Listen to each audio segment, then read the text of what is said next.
नमस्कार, जोहार। मैं योगेश कुमार आप सभी का आपके अपने यूट्यूब चैनल अपना क्लासरूम में स्वागत करता हूं। दोस्तों, मुख्य परीक्षा के सीरीज में आज हम लोग फिजिकल ज्योग्राफी का एक विशेष चैप्टर देखेंगे, जिससे इस बार जेपीएससी में प्रश्न आने की संभावना भरपूर बनी हुई है। दोस्तों, पिछला जेपीएससी का जो एक्सपीरियंस रहा है, उस एक्सपीरियंस के आधार पर अगर हम देखें इस प्रश्न को, तो यह प्रश्न किस प्रकार का बनेगा, इस बारे में थोड़ा सोचते हैं। और सोचने के बाद अगर आप निष्कर्ष निकालेंगे तो यह भी एक प्रश्न बनेगा और 40 नंबर का बनेगा। 40 नंबर का प्रश्न बनेगा तो कैसे लिखेंगे, यह बहुत बड़ी समस्या होती है। तो आज मैं आपको बताऊंगा कि इस प्रश्न का किस प्रकार से पार्ट को एक साथ में हम जोड़ के बनाएंगे पूरा वीडियो, और अलग अलग वीडियोज़ को जो आप देखेंगे उसे कॉपी में लिखेंगे और उसे एक रूप देंगे, और आपका एक पूरा क्वेश्चन 40 नंबर का तैयार हो जाएगा। यहाँ मैं आपको ये बता देना चाहता हूँ कि अगर आप लोग अभी तक सब्सक्राइब नहीं किए हैं तो सब्सक्राइब कर लें, क्योंकि यहाँ से मुख्य परीक्षा की भी सीरीज चालू हो गई है और प्रतिदिन आपकी मुख्य परीक्षा से रिलेटेड टॉपिक्स का क्लियर और बढ़िया वीडियो आपको मिलते रहेगा। दोस्तों, आज हम लोग बात करेंगे आपका फिजिकल ज्योग्राफी के तहत, यानी कि भौतिक भूगोल के तहत ज्वालामुखी चैप्टर का। यहाँ पर थोड़ा समझने वाली बात यह है कि ज्वालामुखी से किस प्रकार के प्रश्न पूछे जा सकते हैं। अन्य पीसीएस परीक्षाओं की अगर बात करें, चाहे वह बीपीएससी हो, चाहे यूपीपीसीएस हो, चाहे एमपीपीसीएस हो या रेलवे एसएससी, सभी जगहों में इस चैप्टर से प्रश्न पूछे जाते हैं। तो हमने उसको भी ध्यान में रखा है, सी टेट को भी ध्यान में रखा है, जे टेट को भी ध्यान में रखा है, और उस आधार पर हमने इस सेशन को चलाने का निश्चय किया है। इस सेशन में आपको मैं 4 पार्ट में प्रश्न को सॉल्व करूंगा, और चारों पार्ट मिला के एक कंप्लीट प्रश्न होगा जो कि जेपीएससी में पूछा जा रहा है। पिछला बार जैसा कि जेपीएससी में पूछा गया था, पृथ्वी की आंतरिक संरचना को भूकंप विज्ञान के आधार पर दर्शाएं, तो उसी प्रकार से अगर इस बार अगर पूछी जाएगी तो ज्वालामुखी से संबंधित तो क्या पूछे जा सकते हैं, तो पूछे जा सकते हैं ज्वालामुखी क्या है और ज्वालामुखी क्रिया के द्वारा बने सभी प्रकार के जो स्थलाकृतियाँ हैं और उनके निश्चित पदार्थों से बने जो लैंडफॉर्म्स होते हैं, उनके बारे में आप डिस्कस करें। यानी कि यह कंप्लीट प्रश्न होगा, या तो ऐसे भी पूछ सकता है ज्वालामुखी वर्णन करें, ज्वालामुखी को वर्णन करें, तो भी 40 नंबर के प्रश्न हो जाएंगे।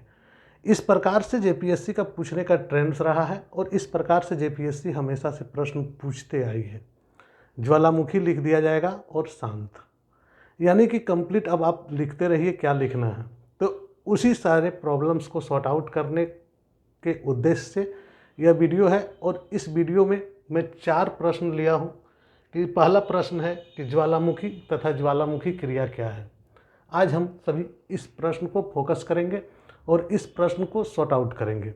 इसके बाद जो नेक्स्ट वीडियो आएगा वह ज्वालामुखी के प्रकारों का वर्णन करेगा, क्योंकि यहाँ पर जो आपका फिजिकल ज्योग्राफी होता है, इसमें इमेज के साथ साथ, यानी कि जो भी आप लिख रहे हैं उसमें अगर आप पॉसिबल हो तो उसके साथ साथ पिक्चर भी दें, यानी कि इमेज भी बनाएं, ताकि आपका जो आउटलाइन हो उसके आधार पर भी आपको नंबर मिले। तो पूरा का पूरा नंबर उठाना है आपको, और पूरा नंबर उठाने के लिए आपके पास दोनों ही चीज़ होना जरूरी है। छोटे छोटे सेशंस में कंप्लीट क्वेश्चन को सॉल्व करेंगे, और कंप्लीट क्वेश्चन को सॉल्व करने के बाद सभी क्वेश्चंस को एक साथ में मिला के एक बड़ा क्वेश्चन का रूप देंगे, और किस प्रकार से हम 700 से 800 शब्दों में उस प्रश्न को आंसर लिख सकते हैं, यह यहाँ पर हम बताएंगे। तो देखिए, जब प्रश्न आएंगे इस प्रकार से, तो दूसरा प्रश्न इस प्रकार से होगा इसी में कि ज्वालामुखी के प्रकारों का वर्णन करें। तीसरा प्रश्न ज्वालामुखी के निश्चित पदार्थों का वर्णन करें, और चौथा प्रश्न बनता है ज्वालामुखी क्रिया से बनी स्थलाकृतियाँ। और 5वां प्रश्न भी इसमें बनता है कि विश्व मानचित्र पर ज्वालामुखी को दर्शाएं। ठीक है, ज्वालामुखी क्षेत्रों को दर्शाएं। तो दोस्तों, यहाँ पर हम देखेंगे कि अलग अलग पार्ट करके कंप्लीट क्वेश्चन को सॉल्व करने का कोशिश करेंगे और कंप्लीट क्वेश्चन को जानेंगे। तो सबसे पहले हम आज का पाठ का पहला क्वेश्चन उठाते हैं, ज्वालामुखी तथा ज्वालामुखी क्रिया क्या है। तो सबसे पहले आप लोग जो भी पीसीएस की तैयारी कर रहे हैं और फिजिकल ज्योग्राफी जिन्होंने भी थोड़ा बहुत पढ़ा है, वे जानते होंगे कि पृथ्वी के जो स्टेनोस्फेयर है उससे निकलने वाले लावा गैस इत्यादि को ज्वालामुखी कहते हैं।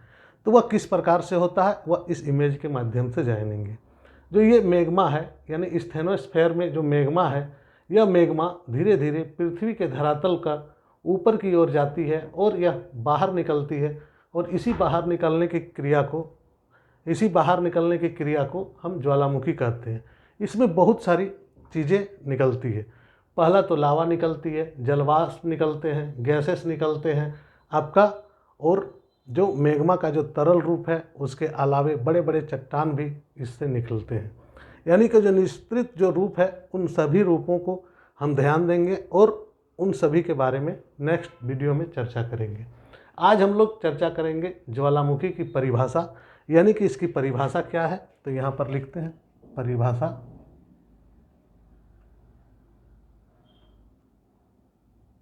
परिभाषा क्या है? तो ज्वालामुखी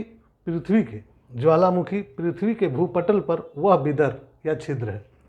ज्वालामुखी पृथ्वी के भूपटल पर वह विदर या छिद्र है जिससे पृथ्वी के आंतरिक भाग स्टेनोस्फेयर में उपस्थित मैग्मा के लावा, गैस, राख, जलवाष्प आदि के रूप में उद्गार होता है। यह ज्वालामुखी कहलाता है।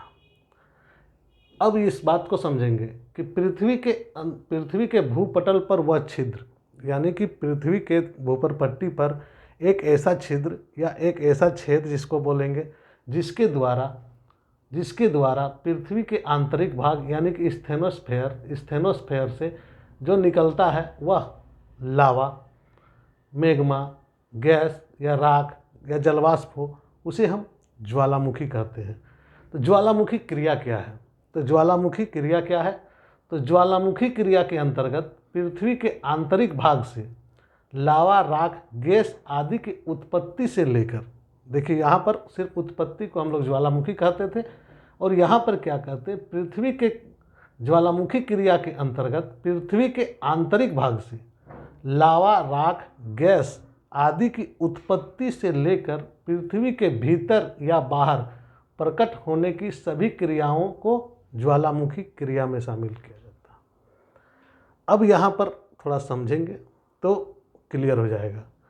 ज्वालामुखी मतलब हुआ जो पृथ्वी के अंदर स्टेनोस्फेयर में जो लावा है, यानी कि जो मैग्मा है, यानी कि जो तरल पदार्थ है, उसे बाहर निकलने की जो प्रक्रिया है उसे ज्वालामुखी कहते हैं। लेकिन कुछ पार्ट जो होता है वह पूरी तरह से बाहर निकल जाते हैं और कुछ पार्ट जो होते हैं उसी लावा का अंदर भी रहते हैं। तो ये सारी क्रियाएं, यानी कि शुरू से लेके अंतिम क्षण तक जो भी घटनाएं होती है वह सारी घटनाओं को हम ज्वालामुखी क्रिया के अंतर्गत रखते हैं। और ज्वालामुखी क्रिया को हम दो भागों में बांटते हैं। ज्वालामुखी क्रिया को हम दो प्रमुख भागों में बांटते हैं। क्या क्या भाग है? तो इसको पहले बोलते हैं आंतरिक क्रिया और दूसरा बोलते हैं हम बाह्य क्रिया। यानी कि आंतरिक क्रिया और बाह्य क्रिया के रूप में ज्वालामुखी का जो दो क्रिया होती है उन क्रियाओं को हम यहाँ समझेंगे। तो आंतरिक क्रिया क्या होती है इसे हम परिभाषित करते हैं। सबसे पहले आंतरिक क्रिया के अंतर्गत मैग्मा की उत्पत्ति तथा मैग्मा का ठोसीकरण से निर्मित स्थलाकृतियों से संबंधित है। यानी कि आंतरिक क्रिया यानी कि क्या, जो पृथ्वी के भूपटल जो भूपर पट्टी है उसके अंदर ही अगर मैग्मा निकलता है और वहीं पर ठंडीकरण यानी कि उसका रूप परिवर्तित हो जाता है तो उसे हम आंतरिक क्रिया कहते हैं। इस पे क्या क्या बनता है यह जानेंगे। इससे हमारा बैथोलिथ बन जाता है, फेकोलिथ बनता है, सील बनता है और डाइक बनता है। ये सारे जो है आंतरिक ज्वालामुखी क्रिया के अंतर्गत निर्मित होती है। ये सभी चीज़ों का हम लोग विस्तार से चर्चा करेंगे और सभी चर्चा होने के बाद एक कंप्लीट ओवरव्यू होगा क्वेश्चन का और उस प्रकार से आपको लिखना है और मेरे टेलीग्राम चैनल से आप लोग जुड़ जाएंगे तो वहाँ पर मैं आपको जो लिखेंगे उसका जांच भी मैं कर लूँगा। नेक्स्ट क्या है, ज्वालामुखी क्रिया के अंतर्गत जो निर्मित होते हैं ये बैथोलिथ, फेकोलिथ, सील, डाइक जो आंतरिक क्रिया के अंतर्गत आते हैं, इन सभी के बारे में आपको लिखना होगा एक एक करके, तो लिखेंगे उसके।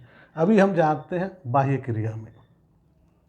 बाह्य क्रिया मतलब बाहर जो ज्वालामुखी से निश्चित जो पदार्थ होते हैं वह बाहर जब निकल जाते हैं तो उससे किस प्रकार की जो चीज़ें बनती हैं वो बारे में यहाँ पर बात है।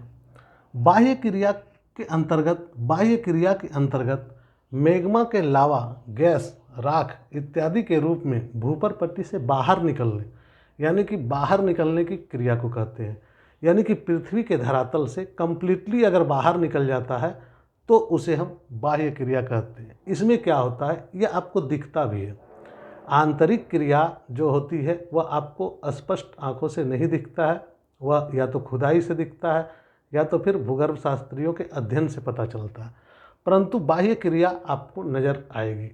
इसमें क्या है कि देखिए, बाह्य क्रिया के अंतर्गत मैग्मा के लावा, गैस, राख इत्यादि के रूप में बाहर निकलने की क्रिया को कहते हैं। इसमें क्या, धरातलीय प्रवाह में गर्म जल होते हैं, गर्म जल के स्रोत जो बोलते हैं वह होता है, गीजर होता है, धुआंरे होता है।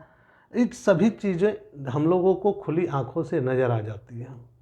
और इसे क्या कब होता है, जब ज्वालामुखी की क्रिया होती है और ज्वालामुखी क्रिया होने के बाद वो भूपर पट्टी के बाहर जब निकल जाती है और फिर उसका ठोसीकरण होता है या उसका वाष्पन होता है या गैस के रूप में रहता है या लिक्विड के रूप में रहता है, आपको सारी चीज़ें दिखती है।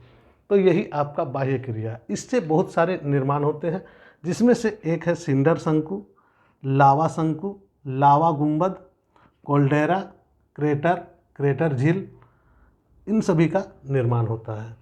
अब ज्वालामुखी जहाँ भी होती है आप देखेंगे ज्वालामुखी पर्वत के ऊपर में एक झील का जैसा बना हुआ रहता है, उसे हम क्रेटर झील भी कहते हैं। वह एक प्रकार का ऐसे डाउन करके गड्ढा जैसा होता है, उसमें पानी भी रहती है और उसी के बीच से ज्वालामुखी की क्रिया कभी हुई होती है। जब ज्वालामुखी के प्रकार हम लोग देखेंगे नेक्स्ट सेशन में, तो हम लोग इन सभी चीज़ों को देखेंगे और कितने प्रकार के ज्वालामुखी होते हैं, ये सारी बातें वहाँ पर होंगी। आपको मैं बता देना चाहता हूँ कि यहाँ से मुख्य परीक्षा की जो तैयारी कर रहे हैं और मुख्य परीक्षा जो देने वाले हैं, उन सभी विद्यार्थियों को ध्यान में रखते हुए, उन सभी अभ्यर्थियों को ध्यान में रखते हुए यह सीरीज चालू हो चुका है। और यहाँ पर फिजिकल ज्योग्राफी, जो आपका हिस्ट्री और आपका साइंस एंड टेक्नोलॉजी, आपका पॉलिटी, गुड गवर्नेंस और पब्लिक एडमिनिस्ट्रेशन, सारे की वीडियोज़ आप लोगों को एग्ज़ाम से पहले तक मिल जाएंगे। तो आप मुझे यहाँ भी फॉलो कर सकते हैं। इसके अलावा मेरा व्हाट्सएप ग्रुप का लिंक आपको दे दूँगा डिस्क्रिप्शन बॉक्स में, वहाँ से फॉलो कर सकते हैं। और आप जो भी लिखिए, अगर चाहें तो मेरे पर्सनल व्हाट्सएप नंबर पे भेज सकते हैं। मैं वहाँ से भी आपको जो भी गलतियाँ हैं या जो भी सुधार करने के लायक है, वो सारी सुधार के साथ में मैं भेज दूँगा। दोस्तों, कोशिश करें ज़्यादा से ज़्यादा लिखने का। और जेपीएससी में अगर आपको रिजल्ट चाहिए तो सबसे पहला काम होता है लिखने का। आप अभी से ही लिखना प्रारंभ कर दीजिए। जितना ज़्यादा लिखेंगे उतना ही स्पष्ट और उतना ही आपका जो प्रश्न का उत्तर लिखने की शैली है वह अच्छा होगा। और जब प्रश्न उत्तर लिखने की शैली अच्छी हो जाती है तो वही आपका रिजल्ट बनाता है। मुख्य परीक्षा आपको रिजल्ट देता है, प्रारंभिक परीक्षा सिर्फ आपको क्वालिफाई करवाता है मुख्य परीक्षा के लिए। यहाँ एक बात और मैं बता दूँ कि जो रेलवे, एसएससी और जेटेट या सीटेट सभी चीज़ों की तैयारी कर रहे हैं, उनके लिए भी यह टॉपिक बहुत ही इम्पोर्टेंट है और सभी से समान रूप से यहाँ से प्रश्न पूछे जाते हैं। तो आप सभी ज़्यादा से ज़्यादा संख्या में अगर आप वीडियो देख रहे हैं तो अपने दोस्तों को शेयर कर दें, चाहे वह किसी प्रकार का परीक्षा दे रहे हों या किसी भी एग्ज़ाम की तैयारी कर रहे हों। दूसरी बात है कि अगर आप जेपीएससी का कैंडिडेट हैं तो जो भी बात बताई जा रही है उसे पहले अपने कॉपी में लिखेंगे, नोट डाउन करेंगे। उसके बाद जब कंप्लीट हो जाएगी तो वह मेरे व्हाट्सएप नंबर पे आप सेंड करेंगे। अगर आपकी जो लिखने की शैली में कहीं किसी प्रकार की गड़बड़ी होती है तो उसे मैं ज़रूर सुधार करने का कोशिश करूँगा। धन्यवाद, जोहार। और आप सभी ज़्यादा से ज़्यादा पढ़ाई करें और कामयाब बने। जोहार।